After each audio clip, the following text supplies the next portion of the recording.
Hello guys, मैं आज video बनाने का टॉपिक खोज रहा था, तभी मैं यहाँ पे आ गया जहाँ पे मेरा सामान था। और यहाँ पे मेरे को एक डिब्बा और स्पीकर और यहाँ पे एक बैटरी पड़ा हुआ मिल गया। और मैं ब्लूटूथ मॉड्यूल खोजने लगा, वो भी मिल गया। चलो एक पार्टी बॉक्स बनाते हैं, mini party box speaker.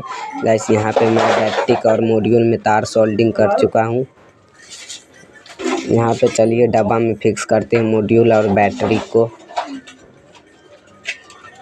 Guys module और बैटरी को डब्बा में फिक्स कर चुके हैं।